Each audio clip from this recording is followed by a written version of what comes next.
Nah, di sini ada eh, beberapa simbol, kemudian juga beberapa persamaan yang perlu kita perhatikan. Yang pertama adalah yang berkaitan dengan elastis modulitas dari konkrit ataupun dari betonnya. Ini persamaan yang akan kita gunakan. Selanjutnya untuk penyederhanaannya biasanya digunakan persamaan seperti ini ya. Jadi 4.700 dikalikan dengan akar FT absennya. Jadi ini akan berkaitan dengan mutu betonnya. Semakin tinggi mutu betonnya, maka nilai EC-nya juga akan semakin tinggi. Nah, selanjutnya kalau elastis modulitas dari steel ataupun baja itu biasanya akan selalu nilainya adalah 200.000 MPa.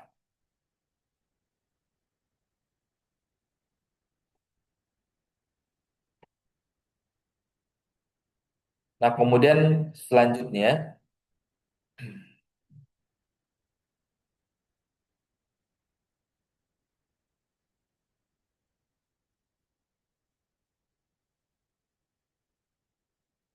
kemarin kita sudah sempat menyinggung juga yang berkaitan dengan inersia ya, di mana saya harap semuanya sudah paham secara konsep dari pengertian dari inersia itu, di mana inersia itu berkaitan dengan eh, yang paling utama itu adalah ketinggian dari penampangnya. Semakin tinggi penampangnya, maka nilai inersia juga semakin tinggi, sehingga nanti ini juga akan berkaitan dengan kapasitasnya.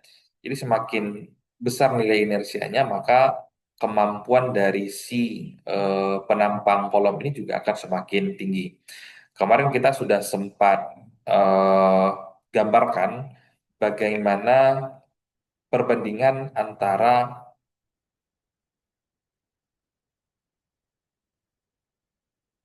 perbandingan antara Recording in progress.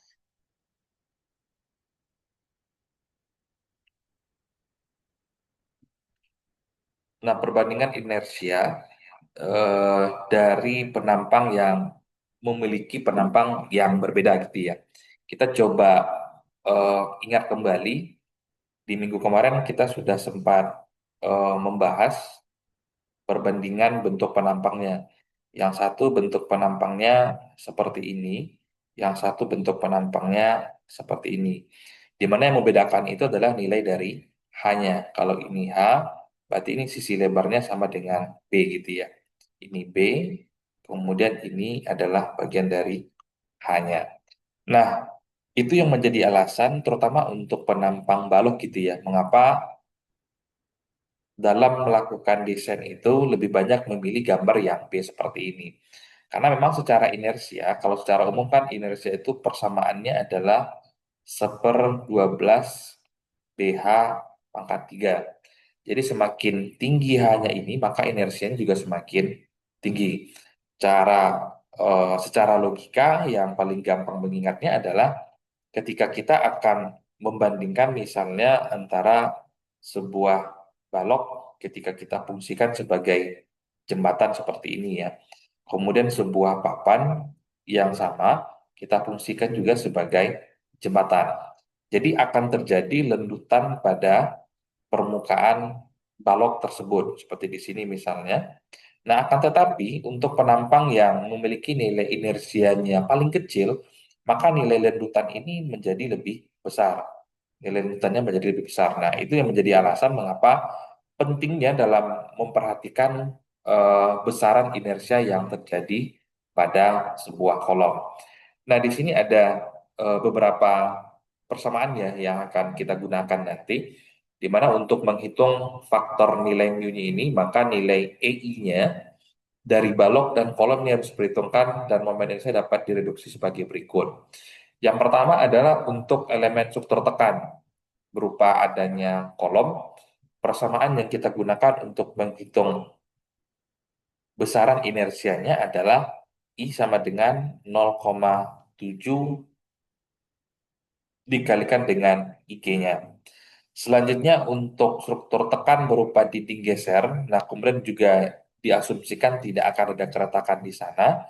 Persamaannya kebetulan ini sama yang akan digunakan gitu ya. Akan tetapi untuk yang dinding geser yang memungkinkan terjadinya keretakan, mungkin setelah adanya batasan kapasitas penampangnya, maka akan jadi keretakan gitu ya. Maka persamaan yang digunakan adalah persamaan yang kedua di sini. Nah, sementara untuk yang elemen struktur lentur, seperti bagian balok misalnya, kemudian juga plat lantai, maka ini persamaan yang digunakan. Untuk yang balok, persamaannya persamaan pertama 0,35 dikalikan dengan IG, sementara untuk pelat, persamaan yang digunakan adalah 0,25 IG, di mana IG ini merupakan momen inersia bruto dari penampang atau momen inersia kotor dari penampang sebelum kita kurangkan dengan koefisien-koefisien yang lainnya. Nah, sebagai alternatif, momen inersia untuk elemen struktur tekan dan lentur dapat dihitung dengan menggunakan persamaan yang ada di sini. Ini kan cukup panjang ya. Yang menjadi persyaratan adalah bahwa hasil dari inersia ini harus lebih kecil daripada 0,875 dikalikan dengan IG-nya. Artinya kita harus tahu dulu besaran IG-nya atau inersia kotor dari penampang kolom ini nanti berapa besar. Kemudian kita cek apakah nilainya masuk atau tidak. Kalau seandainya nilainya itu tidak masuk, maka perlu dilakukan penggantian pada beberapa komponen. Apakah mungkin luas tulangannya perlu dilakukan penggantian, atau mungkin luas penampang dari si kolomnya perlu dilakukan penggantian. Yang penting persamaan ini harus terpenuhi. Nah, dengan nilai MU ataupun momen ultimate dan nilai PU-nya, di mana MU dan PU ini merupakan besaran momen ataupun gaya yang terjadi. Ini diperoleh dari kombinasi beban yang ditinjau atau dari kombinasi MU dan PU-nya. Nah, seperti yang kita ketahui dalam menggunakan kombinasi pembebanan, terutama kalau kita menggunakan SNI tahun 2002, setidaknya itu ada 10 kombinasi. Kalau kita menggunakan SNI tahun 2019, setidaknya itu akan ada 18 kombinasi. Akan tetapi pada umumnya, kombinasi pertama itu akan selalu nilainya adalah 1,4D. Sementara untuk kombinasi kedua akan ada 1,2D ditambah dengan 1,6L kalau saya tidak salah ya. Nah, apabila hanya memperhitungkan kombinasi pertama di sini, artinya kan ini tidak ada memprediksi akan terjadinya beban hidup pada suatu struktur.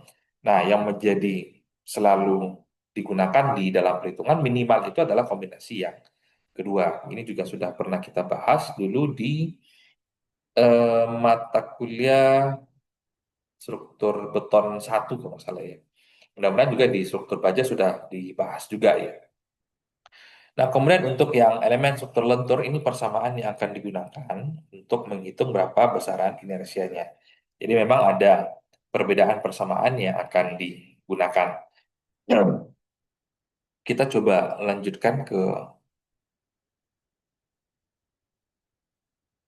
Nah, kemudian selanjutnya ada batasan rasio kelangsingan. Ini pasti gitu ya.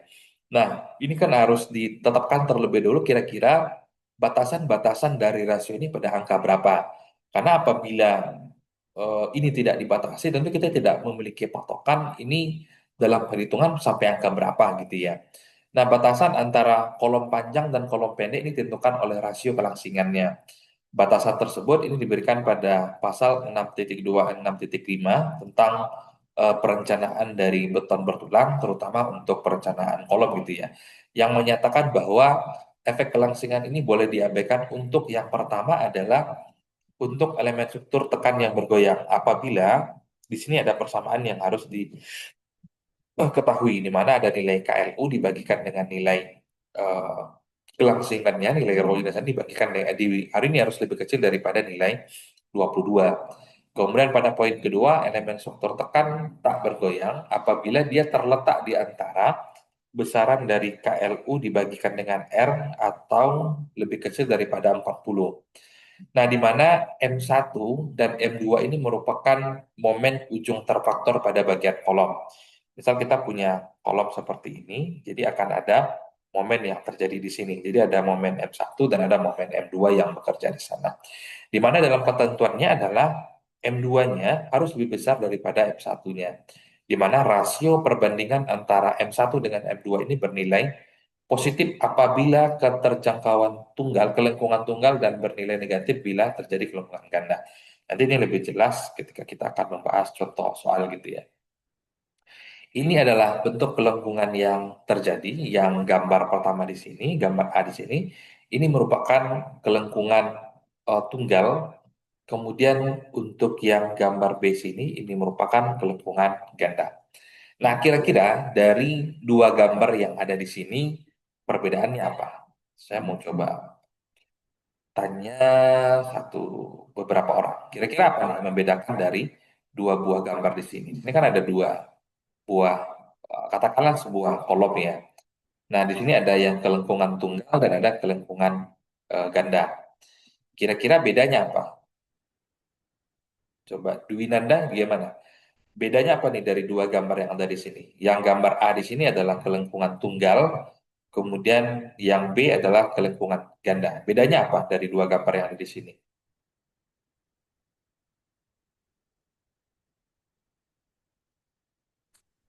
Garis yang di tengahnya itu Pak, yang satu lengkungnya cuma sekali gini. Kalau yang satu lagi itu dia dua kali gini juga Pak. Oke, Yang B yang itu. lain saya mau coba tanya. Afrizal Effendi, Ya, Pak. apa perbedaan dari dua gambar yang ada di situ?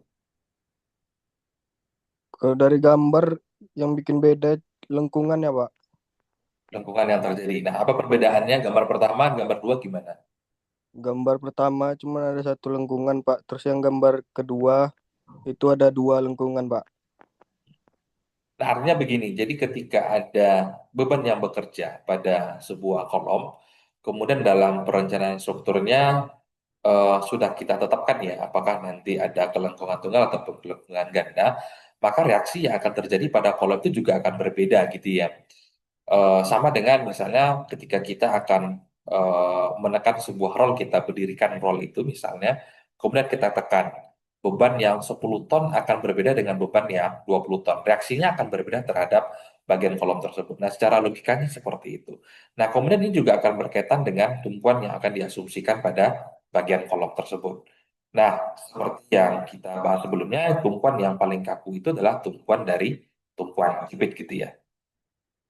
Nah, kemudian selanjutnya apabila faktor kelangsingan penampang ini harus diperhitungkan dalam progres desain, maka perencanaan elemen faktor struktur tekan ini harus didasarkan pada gaya dalam dan momen terfaktor hasil analisis OD kedua. Ini kita coba persingkat saja supaya kita bisa membahas contoh hal gitu ya. Ini saya coba percepat saja ya supaya lebih cepat. Ini saya lewatin saja yang berkaitan dengan pembesaran momen, nanti lebih jelas di contoh soalnya. Oke. Nah, kita coba bahas satu contoh soal. Di sini ada sebuah kolom dengan tingginya adalah 6 meter, seperti yang ada di sini ya. Satuannya di sini dalam satuan milimeter. Kemudian di sini diasumsikan akan memikul beban matinya adalah 40 ton. Beban matinya 40 ton, kemudian ada beban hidup sebesar 35 ton. Kemudian di sini juga sudah diasumsikan bahwa ada nilai eksentrisitas yang terjadi pada kolom tersebut sebesar 75 milimeter pada ujung atas kolom, kemudian pada ujung bawahnya adalah 50 milimeter. Nah, di sini eh, ada perbedaan ya besaran nilai eksentrisitas yang terjadi, tetapi di sini sudah langsung diasumsikan.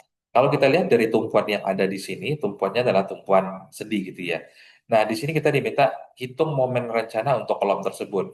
Maksudnya dengan kondisi pembebanan yang ada, kemudian juga dengan bentuk penampang yang ada seperti ini, kira-kira seberapa besar nih momen dari si penampang kolom ini dapat ditahan dengan beban sebesar 40 ton beban matinya, kemudian 35 ton dengan beban hidupnya. Kita akan coba lihat tahapan-tahapan perhitungannya seperti apa.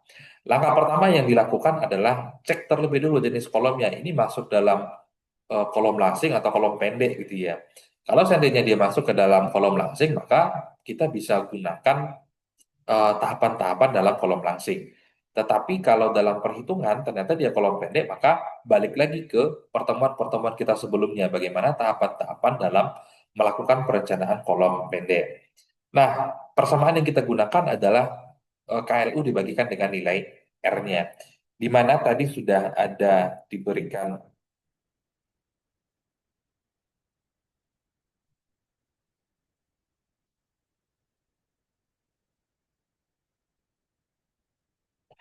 Gimana di sini tadi sudah diberikan beberapa asumsi yang berkaitan dengan kolom. Yang pertama adalah penampang kolom ukurannya adalah 30 dikalikan dengan 30, kemudian panjang ataupun tinggi kolomnya adalah 6 meter gitu ya. Nah, kemudian di sini ada nilai eksentrisitas. Nah, ini untuk eksentrisitas untuk sisi atasnya, ini eksentrisitas yang terjadi di sisi bawahnya. Eksentrisitas ini terjadi akibat adanya beban yang bekerja pada penampang kolom tersebut, sehingga besarannya bisa saja akan berbeda pada sisi atas dan pada sisi bawahnya. Nah, tahapan pertama tadi adalah kita harus memastikan terlebih dahulu apakah kolom ini masuk ke dalam kolom langsing ataupun kolom pendek. Persamaan yang digunakan adalah KLU dibagikan dengan nilai R-nya, di mana faktor nilai K yang kita gunakan di sini adalah satu, kemudian dikalikan dengan 6 meter, di mana 6 meter ini adalah tinggi ataupun panjang kolomnya. Satuan ini kita konversikan ke dalam satuan milimeter. Nah, selanjutnya dibagikan dengan nilai R-nya. Di sini dengan nilai 0,3 dikalikan dengan sisi terkecil dari penampang kolomnya. Kalau misalnya kolom ini penampangnya Kalau kolom di sini penampangnya ukurannya yang terkecil misalnya 20 dikalikan dengan 30 gitu ya, maka gunakan dengan penampang yang 20-nya. Akan tetapi kan di sini kebetulan penampangnya sama 30 dikalikan dengan 30 cm. Sehingga kita dapatkan nilai perbandingan ini sebesar 66,67. Nah, selanjutnya tadi sudah diasumsikan bahwa ada pembebanan. Nah, seperti yang saya sampaikan tadi, kita akan menggunakan kombinasi yang kedua, di mana rumusnya adalah 1,2 dikalikan dengan beban matinya, kemudian 1,6 dikalikan dengan beban hidupnya. Sehingga secara total beban yang terjadi itu sebesar 104 ton. Selanjutnya ada momen M1 dan ada momen M2-nya, di mana tadi sudah ada koefisien yang sudah kita bahas ya pada slide sebelumnya, di mana untuk momen M2 kita menggunakan koefisien 0,075, sehingga kita dapatkan nilai momen 2 itu sebesar 7,8 ton meter. Selanjutnya untuk momen 1 dikalikan dengan 0,05. Ini akan berkaitan dengan nilai,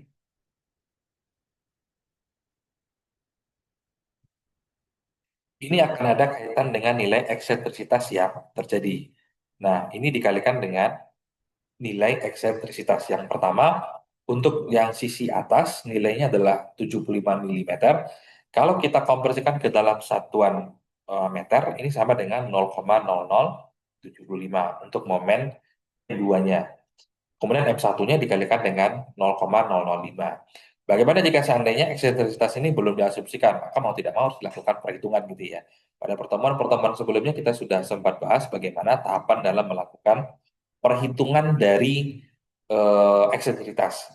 Nah, selanjutnya adalah eh, kita akan menghitung perbandingan dari momen M1 dengan momen M2 dengan persamaan 34 dikurangkan dengan 12. Kemudian eh, M1 dibagikan dengan M2-nya gitu ya. Tinggal kita bagikan sehingga kita dapatkan nilainya adalah 26. Nah, ini hati-hati dalam melakukan perhitungan seperti ini ya. Selesaikan dulu yang ada dalam kurung di sini, baru dikalikan dengan 12. Kemudian selanjutnya, karena KLU dibagikan dengan R ini lebih besar daripada ketetapan 34 kurang 12 dikalikan dengan M1 dan M2, maka ini termasuk ke dalam kolom yang langsing. Nah, jika seandainya yang terjadi ini kebalikannya ini, ternyata hasil perhitungan perbandingan yang ada di sini, ternyata ini lebih kecil gitu ya, maka gunakan tahapan-tahapan perhitungan pada perencanaan dari kolom pendek. Nah, tahapan kedua adalah lakukan pengecekan apakah M2 ini lebih besar daripada M2 min-nya. Ini penjelasannya ada pada slide sebelumnya, sengaja saya percepat saja supaya bisa diberlakukan pada perhitungan. Si Deyan, kenapa? Reset? Mohon maaf Pak sebelumnya Pak. Dia yang 34 kurang 12 itu apa Pak tadi? Nggak dengar Pak. Itu Ya, dapat dari mana Pak? 3412 ini ada angka ketetapan koefisien ya. Nanti bisa di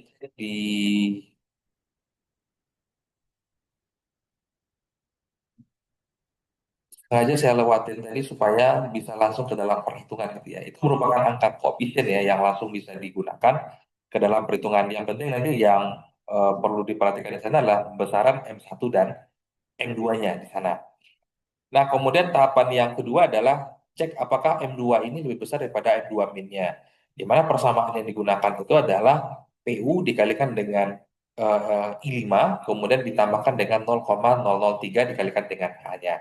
Di mana PU-nya tadi sudah kita dapatkan merupakan kombinasi antara beban mati dengan beban hidup 104 ton, kemudian ada I5 di sana tambahkan dengan 0,003 dikalikan dengan H-nya, di mana penambang kolom kita tadi berbentuk bujur sangkar seperti ini, ukurannya adalah 30 dikalikan dengan 30. Nah, di sini hati-hati dalam menggunakan satuan terutama gitu ya. Kalau harus menggunakan satuan sentimeter, maka konversikan ke dalam satuan sentimeter. Kalau harus menggunakan satuan dalam meter, maka konversikan ke dalam satuan meter gitu ya. Nah, untuk menghitung momen ini, biasanya kan kita akan menggunakan satuan ton meter gitu ya. Sehingga di sini ada persamaan dikalikan dengan 10 pangkat minus 3 karena kita akan konversikan ke dalam satuan meter. Nah, ternyata kalau kita lihat di sini hasil M2 min ini adalah 2,5 gitu ya. Nah, sementara tadi nilai M2-nya adalah 7,8. M2-nya tadi adalah sebesar 7,8, sementara M2 min-nya adalah 2,5. Ternyata M2 min ini nilainya lebih kecil dibandingkan dengan nilai M2-nya gitu ya. Nah, sehingga yang kita gunakan nanti sebagai perhitungan selanjutnya adalah besaran dari nilai M2-nya, di mana nilai M2 itu adalah 7,8 ton. Nah, akan tetapi nanti apabila nilai M2 min-nya ini lebih besar daripada nilai M2-nya, maka gunakan nilai dari M2 min yang ada di sini. Nah, untuk yang contoh ini kan nilainya lebih kecil gitu ya, maka gunakan nilai yang terbesar dari yang ada di sini berupa nilai dari M2-nya. Kalau seandainya nanti ketemu misalnya M2 min di sini hasilnya berdasarkan ini kan yang berkaitan dengan beban yang diasumsikan yang terjadi pada penambang kolom tersebut. Kalau misalnya nilainya lebih besar daripada nilai M2, maka gunakan nilai dari M2 min tersebut ke dalam perhitungan selanjutnya nanti. Nah, yang ketiga adalah menghitung nilai EI-nya, elastis modulitas dikalikan dengan inersianya. Karena luas tulangan ini belum diketahui, maka EI dihitung sebagai berikut dengan menggunakan persamaan di sini. Karena dari gambar yang ada di awal tadi, itu belum ditetapkan tulangannya seperti apa gitu ya. Maka mau tidak mau kita harus menghitung berdasarkan persamaan EI sama dengan 0,4 dikalikan dengan EC dikalikan dengan IG, kemudian dibagikan dengan 1 dibagikan dengan rho DNS-nya. Nah, di sini ada beberapa data yang perlu kita hitung terlebih dahulu. Pertama adalah nilai EC-nya atau nilai elastis modulitas yang terjadi berdasarkan dari mutu beton yang digunakan gitu ya. Nah, setelah dilakukan perhitungan, coba kita lihat mutu betonnya tadi sudah diasumsikan atau belum. Nah, mutu betonnya adalah 35 MPa, kemudian FV-nya adalah 400 MPa gitu ya. Nah, jadi di sini tinggal dimasukkan angkanya berupa 4.700 dikali dengan akar 35 MPa. Sehingga hasilnya adalah 27,800 MPa.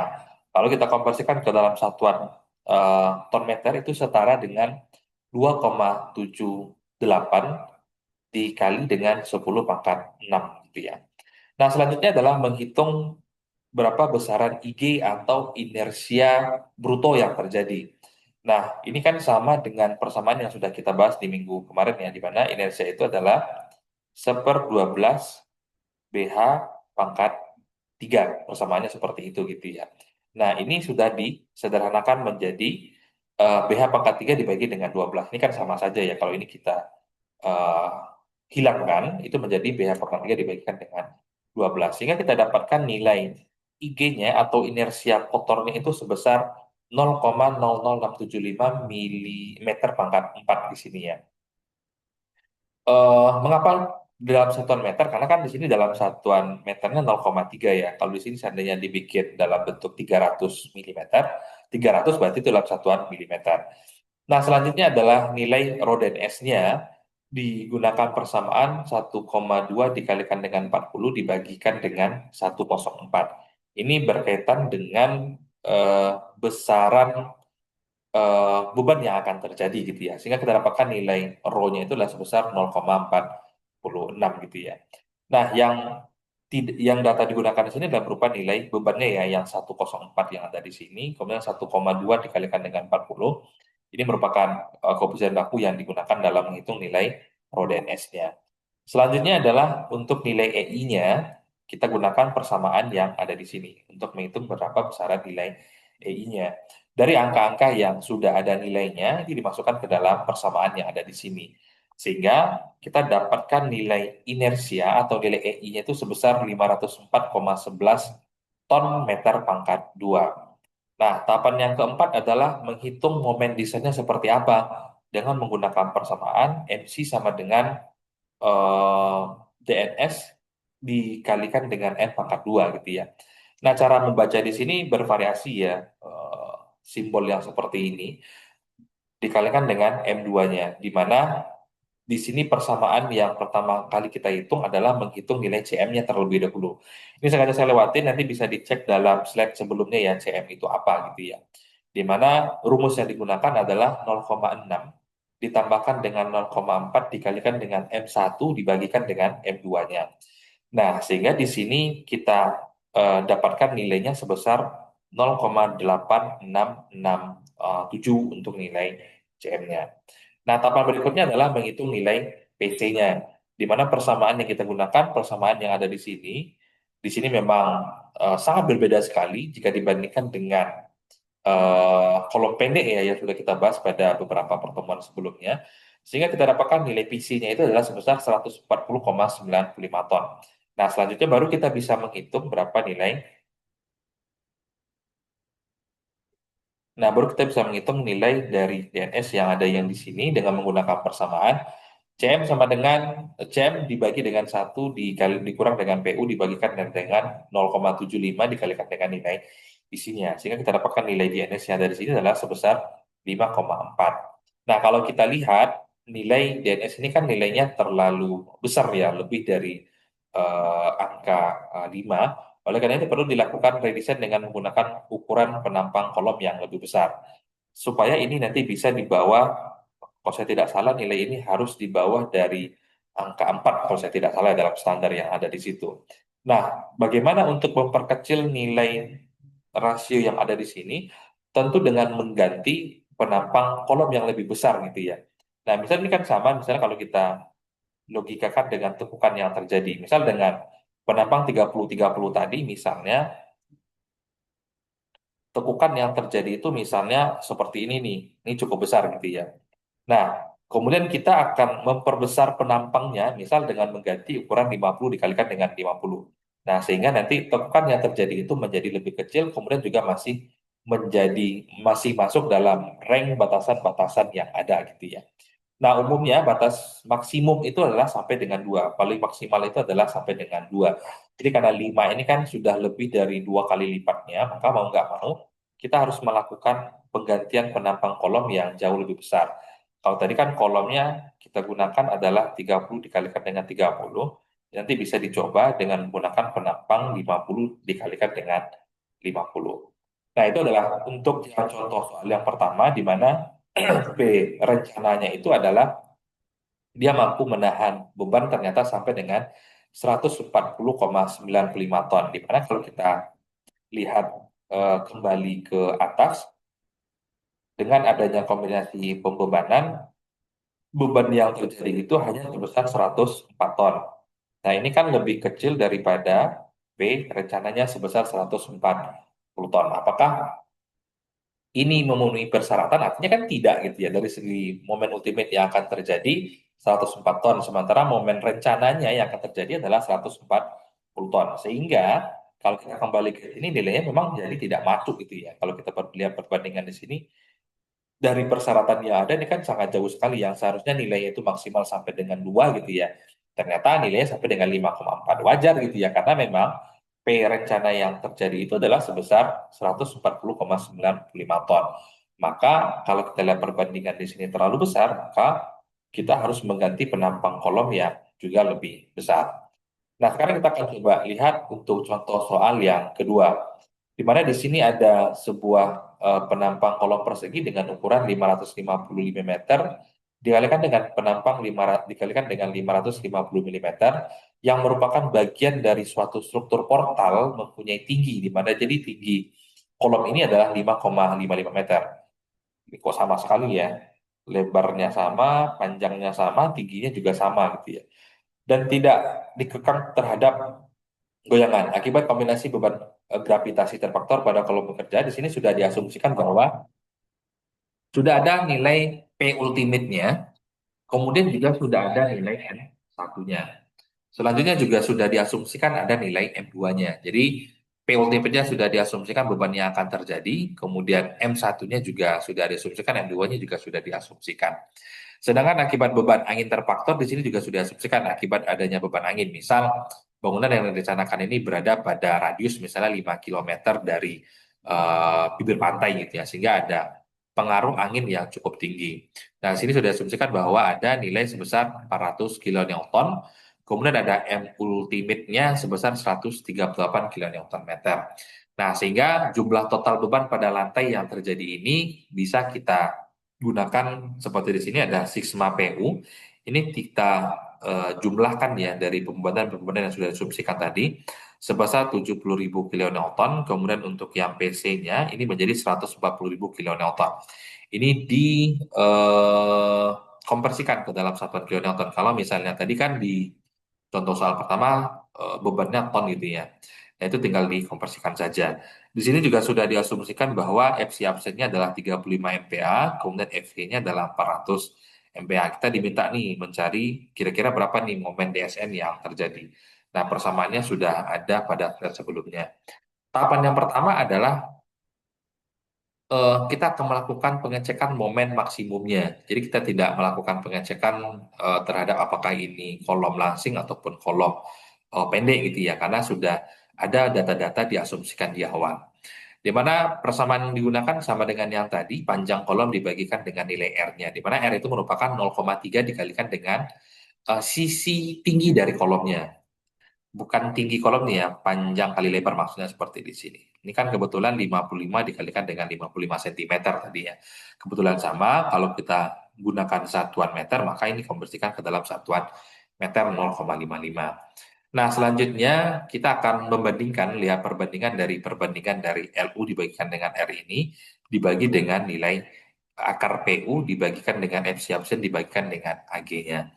Nah, sehingga kita dapatkan nilainya adalah 63,6. Kalau kita lihat perbandingannya, ternyata perbandingan dari LU dibagikan dengan R ini lebih kecil ya daripada 63,6 ini. Sehingga ini tidak perlu dilakukan pengecekan lagi. Ini masih berkaitan ya, seperti di contoh soal pertama tadi, apakah momen ini yang terjadi pada ujung kolom apakah sama atau tidak gitu ya. Nah, di sini kan ada momen M1 dan M2 tadi yang sudah diasumsikan di awal tadi. Berbeda dengan contoh soal pertama, kita justru menghitung berapa besaran M1-nya, berapa momen M2-nya. Dan tentu ini kan harus kita ketahui dulu berapa nilai eksentrisitasnya, karena ini contoh soal yang berbeda. Selanjutnya adalah kombinasi pembebanan. Nah, kalau untuk contoh soal pertama tadi, beban yang digunakan itu hanya berupa beban mati, dead load, kemudian L atau left load.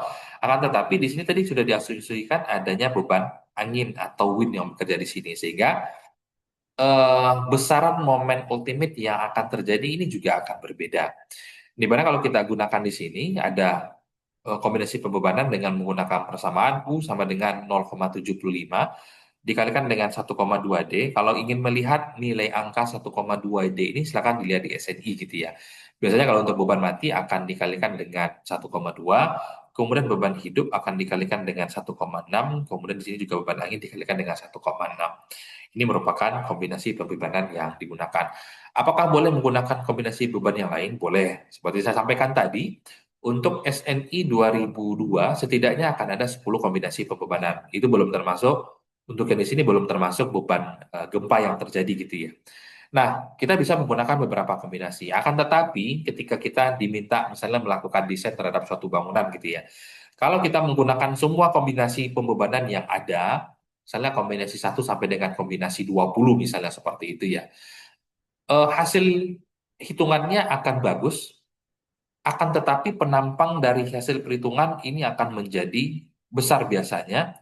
Kemudian juga tulangan yang dibutuhkan pada permukaan kolom biasanya jumlahnya akan lebih banyak. Nah, ini nanti akan kembali lagi ke si ownernya. Apakah maunya harus menggunakan sebuah kombinasi ini atau tidak gitu ya. Nah, terkadang ini yang membuat kita sebagai perencana sering ribut dengan pihak si ownernya. Owner bilang, wah ini terlalu besar nih, sehingga nanti cost ataupun biaya yang dikeluarkan oleh si owner ini menjadi lebih besar gitu ya. Nah ini perlu dipertimbangkan, apakah nanti akan menggunakan kombinasi-kombinasi tertentu saja. Misal seperti contoh di sini, dia hanya menggunakan beberapa kombinasi, ada beban mati, ada beban hidup, kemudian ada beban angin nanti ya. Kalau memang seandainya nanti harus ada beban gempa, maka mau nggak mau harus diperhitungkan beban gempa yang terjadi. Nah, sehingga dengan menggunakan persamaan yang ada di sini, kita dapatkan nilai PU-nya itu sebesar 2703 kilonewton gitu ya. Selanjutnya untuk nilai M2NS-nya, koefisiennya sudah langsung diasumsikan bahwa nilai yang digunakan adalah 0,75, tinggal dikalikan saja. M2NS-nya 0,75 dikalikan dengan 170, kemudian M2S-nya dikalikan dengan 138, sudah ada angkanya di awal tadi ya, yang sudah diasumsikan di awal tadi. Selanjutnya kita akan menghitung nilai lambda S yang ada di sini, di mana persamaan yang kita gunakan adalah persamaan yang di sini, angka-angkanya sudah ada semua gitu ya, di mana untuk PU-nya tadi, sigma PU-nya tadi adalah 70.000 kilonewton, kemudian dibagikan dengan sigma PC-nya adalah 140. Kita coba lihat, tadi di sini sudah ada dalam bentuk sigma ya.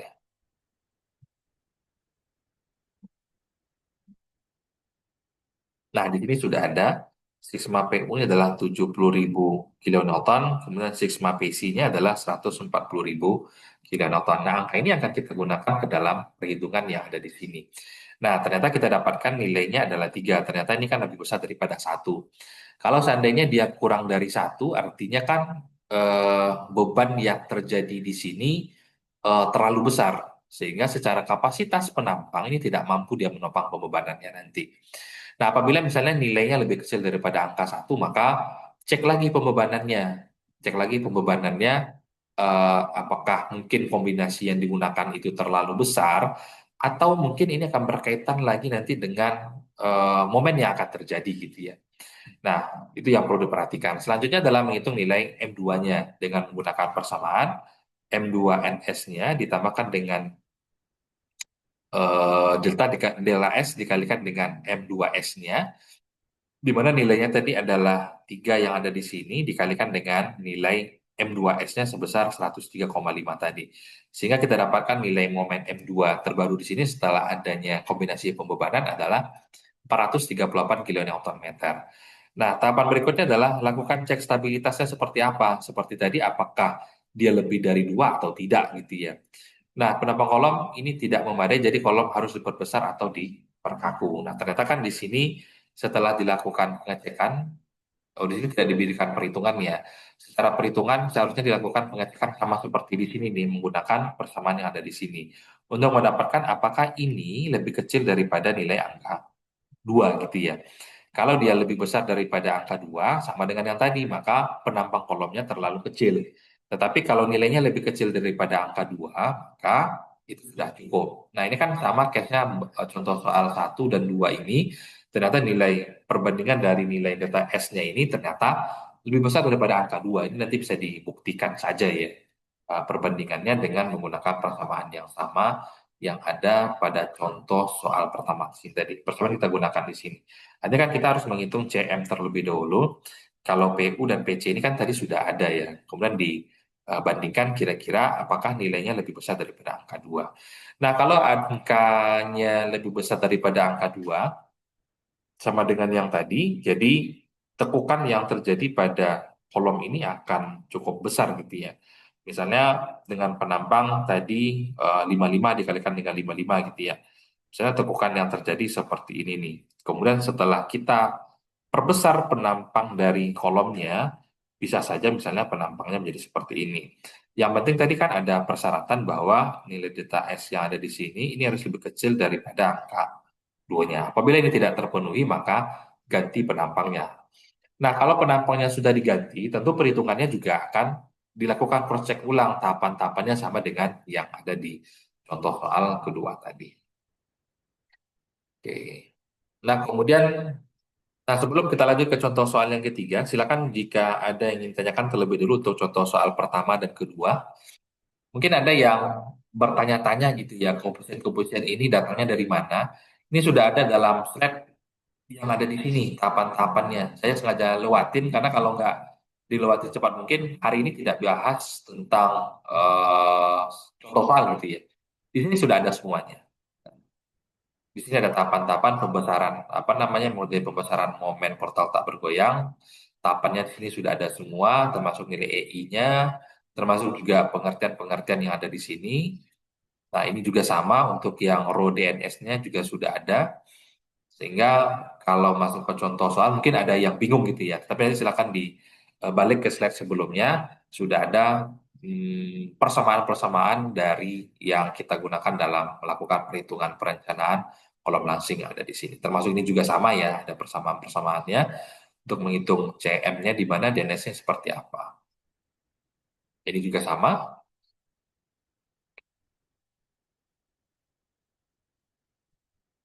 Nah, baik kalau tidak ada kita coba lanjutkan untuk contoh soal yang ketiga, di mana di sini ada permintaan agar kita merencanakan sebuah kolom interior, di mana pada lantai pertama dari bangunan kantor berlantai 8. Tinggi bersih lantai pertama adalah 4,85, sedangkan tinggi lantai lain adalah 3,35. Ini memang lumrah terjadi ya dalam sebuah bangunan, jadi memang semakin tinggi bangunan tersebut, maka jarak antar lantainya juga semakin pendek gitu ya. Misalnya kita akan merencanakan bangunan 20 lantai.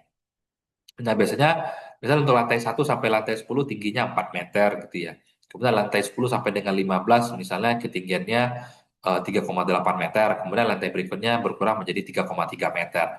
Mengapa hal itu terjadi? Ini kan berkaitan dengan besaran momen angin, gaya angin yang terjadi. Jadi semakin tinggi jarak antara satu lantai dengan lantai yang lain, maka ini akan berpengaruh terhadap kapasitas penampangnya dalam melawan beban angin tadi.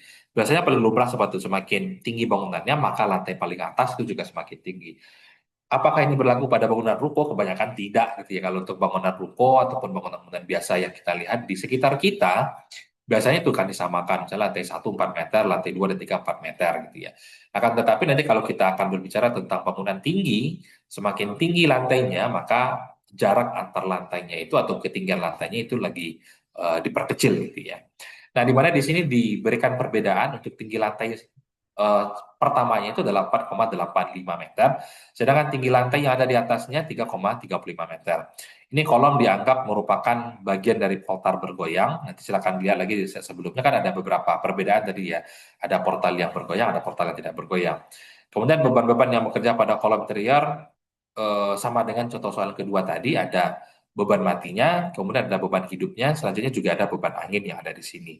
Nah, di sini beban yang diasumsikan terjadi pada contoh soal ketiga di sini.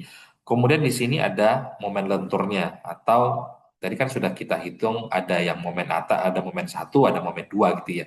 Jadi ada untuk momen yang terjadi pada sisi atas kolom, kemudian momen yang terjadi pada bagian sisi bawah kolom. Di sini sudah langsung diasumsikan besaran angkanya, sehingga nanti angka ini bisa kita gunakan ke dalam perhitungan. Nah, di sini sudah diasumsikan juga bahwa FCAC yang digunakan di sini adalah 35 MPa, kemudian FY yang digunakan itu adalah 400 MPa gitu ya.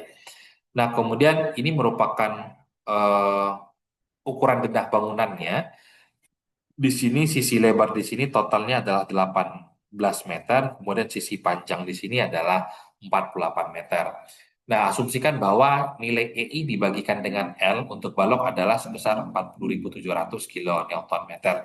Di sini juga sudah diasumsikan. Anggaplah bahwa beban untuk kolom eksterior adalah 2/3 beban kolom interior, sedangkan untuk kolom sudut dianggap memikul beban sebesar 1/3 beban dari kolom interior. Nah, angka-angka ini yang perlu diperhatikan. Ada angka 2/3, ada angka yang 1/3, karena angka ini nanti yang akan kita gunakan dalam perhitungan selanjutnya. Yang pertama adalah hitung terlebih dulu nih beban terfaktor yang bekerja dengan menggunakan kombinasi pembebanan yang ada. Ini yang saya maksud tadi. Kalau pembebanan contoh soal satu tadi hanya ada satu dan dua tadi hanya ada satu kombinasi pembebanan, yaitu kombinasi bebanan nomor dua. Nah, akan tetapi untuk contoh soal yang ketiga di sini ada 9 kombinasi pembebanan. Apakah ini boleh? Boleh memang. Jadi memang semakin banyak kombinasi pembebanan yang digunakan, maka perhitungan itu semakin lebih bagus gitu ya. Sehingga nanti beban-beban yang ada secara keseluruhan itu sudah diperhitungkan. Dan di sini angka-angkanya sudah diasumsikan semua ya. Tentu di sini kan ada persamaan nih, 1,2 dikalikan dengan D, 1,6 dikalikan dengan L. Nah, angka-angka ini yang digunakan untuk mendapatkan angka-angka yang ada di sini. Oke ya. Nanti coba dicek lagi di contoh soal 2 terutama, ada pengaruh beban mati dan ada pengaruh beban hidup. Nah, ini juga sama, di bawah ini ada beban angin yang dikalikan dengan 0,5 W. Angka-angka ini didapat berdasarkan dari persamaan yang ada di sini. Nah, kemudian di sini ada M1-nya, ada M2-nya, kemudian ada M1 min-nya, ada M2 min-nya. Di sini sudah direkap dalam bentuk tabel. Sebenarnya kita bisa melakukan perhitungan dengan tahapan-tahapan yang ada pada contoh soal 1 dan 2 tadi. Tetapi di sini ini kan seperti kondisi yang nyata gitu ya. Katakanlah ini sudah diselesaikan dengan menggunakan aplikasi SAP 2000. Nah, sehingga di sini sudah direkap. Nah, tetapi ini wajib dihitung berdasarkan dari koefisien-koefisien yang ada di sini. Sehingga didapatkan angka-angka besaran momen yang terjadi di sini. Termasuk juga di sini ada angka M1, M2, M1 min, M2 min, kemudian M1S, M2S. Silakan dilihat nanti dalam persamaan pada slide yang ada di sebelumnya. Nah, dari kombinasi tersebut dipilih nilai momen maksimum PU dan MU yang mungkin terjadi. Nah, di sini yang digunakan itu adalah sebesar untuk PU-nya adalah sebesar 3020 kN, 3020 kN. Sementara untuk momen ultimate-nya adalah 164,4 kN. Di sini kan ada banyak sekali ya momen yang terjadi, jadi bisa dipilih momen yang terbesar. Di sini kan yang digunakan yang berwarna merah di sini ya, yang digunakan untuk PU-nya, kemudian untuk MU-nya adalah 164,4 yang digunakan di sana. Jadi ada pengaruh dari beban mati, kemudian ada pengaruh dari beban hidup, selanjutnya ada momen yang perlu diperhitungkan di sana. Ingat, momen itu adalah perkalian antara gaya dikalikan dengan jarak. Silakan dilihat persamaan pada slide sebelumnya. Nah, selanjutnya kita bisa menghitung berapa eksentrisitas yang terjadi. Tentu ini berdasarkan dari perbandingan antara MU dibagikan dengan PU-nya. Angkanya sudah ada semua. Sehingga kita dapatkan nilainya adalah eksentrisitas terjadi itu adalah sebesar 54,43 mm. Kalau kita konversikan ke dalam satuan senti, ini kan sama dengan 5,4 senti gitu ya. Kemudian kalau dalam satuan meter, pergerakan eksentrisitas itu hanya sangat kecil sekali, hanya 0,005 meter gitu ya, hanya di 5 senti gitu. Nah, kemudian selanjutnya dilakukan pemeriksaan terhadap syarat ekstensitasnya, apakah ini masih masuk ke dalam persyaratan atau tidak gitu ya. Dengan menggunakan persamaan di sini, min sama dengan 15 ditambahkan dengan 0,03 H. Nah, H ini merupakan penampang dari kolomnya tadi, di mana nilainya tadi adalah penampangnya 45 ya untuk sisi dari tingginya, seperti di sini tadi ya, penampang kolomnya. Nah, misalnya ini B, kemudian ini H-nya. Jadi H yang digunakan adalah bagian yang ada di sini. Di mana nilainya 45 cm atau 450 mm. Sehingga kita dapatkan nilainya itu adalah sebesar 28,5 mm. Ternyata ini lebih kecil daripada 54,43. Di sini asumsikan penampang H-nya ini atau penampang kolomnya adalah 45 cm atau 450 cm ya. Jadi di awal tidak ada dalam bentuk gambar. Nah, eksentrisitas minimalnya sudah kita dapatkan, sementara eksentrisitas yang terjadi adalah 54,43. Tahapan yang kedua adalah lakukan desain awal penampang kolom dengan menggunakan grafik-grafik dalam ini sebagai acuan awal. Acuan awal ini diambil ukuran kolom adalah 45 mm, ini sesuai dengan yang ada di sini tadi ya. Dalam hal ini kolom yang digunakan adalah 450 dikalikan dengan 410 mm dengan nilai rho-nya adalah 0,7 serta menggunakan nilai PU dan nilai MU seperti yang ada di sini. Ini kan sama dengan yang ada di sini ya. Ada di sini.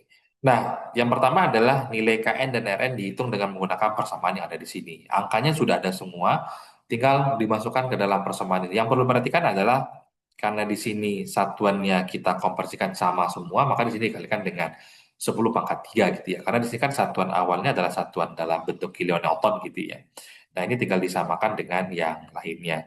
Di sini kan dia menggunakan satuan MPa sehingga dikalikan dengan 10 pangkat 3. Karena FC itu kan satuannya MPa ya, Newton, milimeter 35 MPa. Maka untuk menyamakan nilai PU yang ada di sini, maka dikalikan dengan 10 pangkat 3. Nah, kemudian selanjutnya untuk nilai Rn-nya, menggunakan persamaan yang ada di sini. Nah, sehingga kita dapatkan angka Rn-nya itu adalah 0,079. Nah, angka ini akan kita gunakan nanti dalam bentuk, menyesuaikan dalam bentuk diagram ya, yang sudah sempat kita bahas gambar diagram ini dalam beberapa pertemuan sebelumnya, termasuk juga pada contoh soal kolom pendek gitu ya. Di mana di sini ada astilnya dengan menggunakan persamaan 0,01 dikalikan dengan ukuran dari penampang kolomnya, di mana penampang kolom ini kan diasumsikan ukurannya adalah 45 tadi ya. Ukuran awalnya 45 dikalikan dengan 45. Sehingga kita dapatkan keperluan tulangan itu adalah sebesar 2025 mm pangkat 2. Nah, sebenarnya kan dari sini sudah bisa kita konversikan kira-kira kita akan menggunakan diameter berapa gitu kan. Tinggal dibagi saja nih dengan misalnya kalau saya bikin di sana AST dibagi dengan A steel, tulangan gitu ya. Nah, kita akan menggunakan misalnya diameter 20, misalnya 22 misalnya. Nanti akan ketemu berapa jumlah batangnya. Tinggal dibagi saja nih, 2025 misalnya kalau menggunakan diameter 22, ukuran satu tulangan itu areanya misalnya 165 gitu ya. Jadi 2025 dibagi dengan 165, misal ketemu berapa batang. Ini yang akan kita masukkan ke dalam gambar strukturnya. Oh, ternyata dengan kolom yang ada di sini, ini membutuhkan misalnya 6 batang diameter 22, misalnya seperti itu ya. Nah, dalam hal ini menggunakan tulangan dengan diameter 29 gitu ya. Tulangan yang digunakan adalah diameter 29. Di pasaran memang kalau menggunakan diameter 29 ini sangat sulit. Saya pribadi belum pernah menjumpai yang diameter 29. Yang pernah kita jumpai di lapangan itu, yang paling besar itu adalah diameter 22. Nah, ini adalah bentuk diagram dari berdasarkan dari urusan kolom ya. Nah, di mana untuk kolom ini juga akan berkaitan dengan nilai FY yang akan digunakan di sini. Kemudian di sini juga sudah ada koefisien-koefisien yang sudah diberikan kepada kita. Termasuk tadi ada nilai rho ya, nilai koefisien rho yang digunakan sebesar 0,7 tadi. Kita coba lewatin yang ini. Selanjutnya adalah periksa kelangsingan penampangnya, di mana IG-nya dengan menggunakan persamaan 450 pangkat 4 dibagikan dengan 12. Mengapa 450? Karena tadi kan sudah diasumsikan bahwa ukuran penampangnya itu adalah 450 dikalikan dengan 450 tadi ya. Nah, 1/12 BH pangkat 3 gitu ya. Ini kan kebetulan sama gitu ya. Nah, sehingga kalau kita kembali ke rumus asalnya kan BH pangkat 3 dibagi dengan 12. Sementara kan ukuran kolomnya tadi asumsikan sama nih, 45 dikalikan dengan 45. Sehingga di sini langsung dibikin 450 pangkat 4. Kalau misalnya BH di sini misalnya 35, berarti 35 dikalikan dengan 45 pangkat 3 gitu ya. Ini kebetulan bentuk penampangnya sama. Sehingga kita dapatkan nilai dari inersia brutonya sebesar yang ada di sini sangat banyak sekali ya, 3 sampai dengan 3 miliar milimeter pangkat 4. Selanjutnya menghitung nilai EC-nya, elastis modulitas dari beton yang terjadi sebesar 27.800 MPa. Ini akan berkaitan dengan mutu beton yang digunakan. Selanjutnya untuk penampang kolom, maka besar momen inersia bruto direduksi menjadi I sama dengan 0,70 dikalikan dengan IG. Ini kan sudah kita bahas di awal tadi, ada beberapa asumsi untuk kolomnya. Nah, selanjutnya dalam kolom lantai dasar dengan tingginya tadi adalah 4,85 meter, kita bisa gunakan persamaan yang ada di sini, sehingga kita dapatkan nilai perbandingan dari EI dibagikan dengan LC-nya. Jadi besaran elastis modulitas dengan inersia dibagikan dengan tinggi kolomnya. Kita dapatkan nilainya seperti ini. Kemudian untuk yang lantai selanjutnya yang memiliki lebih kecil ya ketinggiannya, kita dapatkan nilainya seperti yang ada di sini. Kemudian untuk semua balok dibagikan dengan EI dengan menggunakan persamaan yang ada tadi, kita dapatkan nilainya adalah 40.700 kilonewton meter, sementara untuk inersia yang kita gunakan di sini adalah 0,35 dikalikan dengan IG. Maka kita dapatkan nilainya tadi adalah sebesar 14.245 kilonewton meter. Selanjutnya kita akan menghitung faktor tahanan ujungnya dengan menggunakan persamaan yang ada di sini.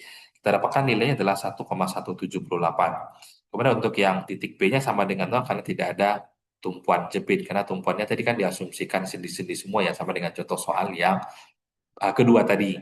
Nah, dari grafik nomogram, kalau kita kembali ke grafik yang sebelumnya tadi gitu ya. Nah, didapatkan nilai K-nya itu adalah 117. Kalau kita kembali ke grafik di sini, ini tinggal dihubungkan. Nah, di sini kan ada grafik ya. Untuk mendapatkan angkanya itu berada pada angka berapa. Kalau mau lebih bagus coba dicek di slide tentang kolom pendek gitu ya. Untuk mendapatkan angka dari grafik ataupun diagram yang ada di sini. Nah, didapatkan nilai K-nya ini sebesar 1,17. Dan angka ini akan kita gunakan ke dalam perhitungan yang akan kita hitung yang ada di sini nih dari grafik tadi. Kemudian dikalikan dengan persamaan yang sudah ada di sini. Nah, persamaan ini kembali tengok slide sebelumnya ada yang sudah kita lewatin beberapa persamaan tahapan-tahapan terutama untuk yang pembesaran momennya. Nah, kemudian kalau kita lihat dari sini, karena nilai KLU dibagikan dengan nilai R ini melebihi dari 22, tapi kurang dari 100, sehingga pengaruh kelangsingan penampang ini harus diperhitungkan dalam perencanaan. Selanjutnya yang tahapan yang keempat, itu adalah kita lihat nilai LU dibagikan dengan nilai R-nya, karena tadi ada dua jenis ketinggian ya, ini untuk yang ketinggian yang di lantai satunya. Gunakan persamaan yang ada di sini, masukkan angka-angka yang sudah ada nilainya. Kita dapatkan nilai perbandingannya adalah 35,93. Sehingga kalau kita bandingkan antara LU dengan nilai R ini perbandingan yang ada tadi, kita dapatkan nilainya adalah 53,62. Ini nggak ada satuan. Nah, kalau kita lihat ini kan nilai LU ini lebih kecil daripada angka 53,62. Maka M2 max-nya ini tidak perlu dikalikan dengan faktor pembesaran. Nah, untuk nilai faktor pembesaran momen ini, sekali lagi silakan dicek pada slide sebelumnya tahapan-tahapannya seperti apa. Nah, ini kan karena nilainya lebih kecil daripada hasil perhitungan kita, maka tidak perlu diperhitungkan nilai dari M2NS-nya. Nah, kemudian selanjutnya menghitung nilai PC-nya. Ini berapa besar kemampuan kolom ini dalam menahan bebanan yang ada. Ini sudah hampir mendekati contoh soal yang kedua tadi ya. Nah, ini memang sedikit lebih rumit karena kita tidak diberikan data ini tulangan yang digunakan berapa, kemudian bentuk penampang juga tidak diberikan berapa gitu ya. Nah, kita harus menghitung terlebih dulu berapa nilai EI secara keseluruhan gitu ya. Persamaan yang digunakan ini, angka-angkanya sudah ada. Ini beberapa data yang sudah kita hitung di awal tadi. Ada nilai EC-nya, kemudian ada nilai IG-nya, ada nilai ES, kemudian ada nilai ISE-nya. ISE belum kita dapatkan ya. Itu bisa menggunakan persamaan yang ada di sini. Selanjutnya kita dapatkan nilai EI portal bergoyang, karena tadi diasumsikan portalnya portal bergoyang gitu ya. Maka kita bisa menghitung berapa nilai rho DS-nya dengan diambil sama dengan 0 gitu ya. Nah, selanjutnya kita dapatkan nilai PC-nya dengan menggunakan persamaan yang ada di sini. Kita dapatkan nilai PC itu sama dengan 9.966,6 kilo Newton. Pada lantai pertama, eh, untuk yang kolom interior, kemudian I8 kolom eksterior ya, seperti yang ada di denah. Tadi kan sudah dibagi gitu ya. Nah, sehingga kita bisa hitung berapa total P ultimate yang terjadi dengan menggunakan persamaan yang ada di sini. Jadi ada persamaan 14 dikalikan dengan 2,338, di mana tadi sudah kita dapatkan angkanya di awal tadi ya. Kemudian ada 18, bukan I ya, sorry, ini angka 18 persamaan. Nanti coba dilihat di slide sebelumnya. Di sini sudah diasumsikan kolom lantai pertama ada 14, kemudian yang eksteriornya ada 18 gitu ya. Nah, kemudian kita dapatkan nilai sigma PU atau sigma beban secara keseluruhan itu sebesar 63.905,33 kilonewton.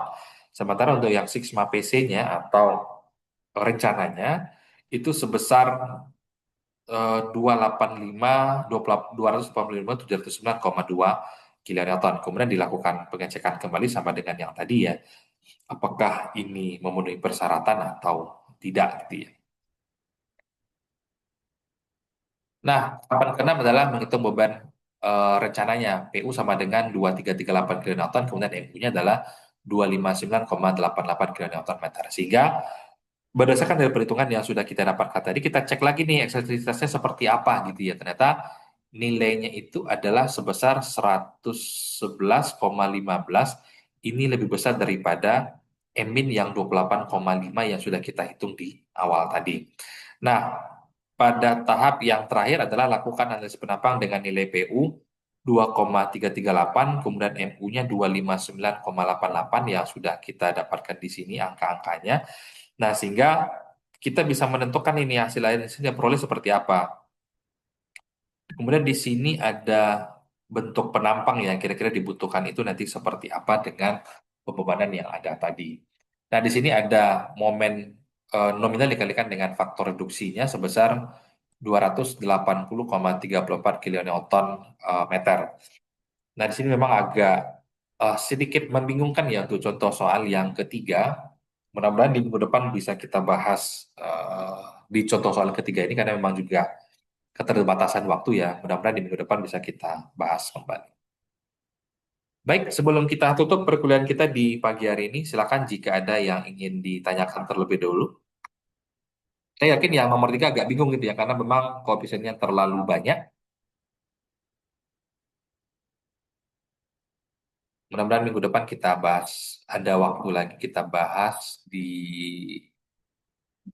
contoh nomor 3, karena libur kayaknya cukup panjang ya kalau melihat pengumuman dari pemerintah.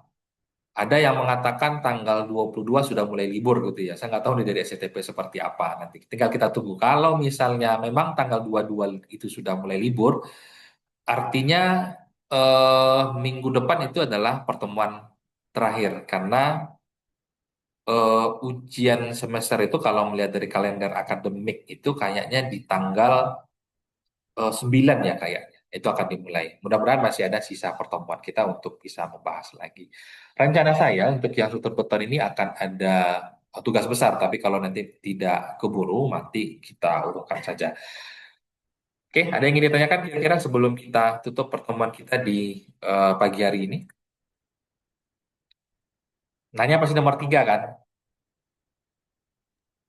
Iya Pak, yang di nomor 3 agak membingungkan. Ya, karena memang terlalu banyak koefisiennya. Mudah-mudahan bisa kita bahas lagi di minggu depannya. Baik, terima kasih yang sudah hadir di perkuliahan kita di pagi hari ini. Nanti link videonya saya akan bagikan di Classroom ya. Jika tidak ada pertanyaan, saya tutup dengan mengucapkan Alhamdulillah. Assalamualaikum warahmatullahi wabarakatuh. Selamat pagi semuanya. Wassalamualaikum Assalamualaikum warahmatullahi wabarakatuh. warahmatullahi wabarakatuh.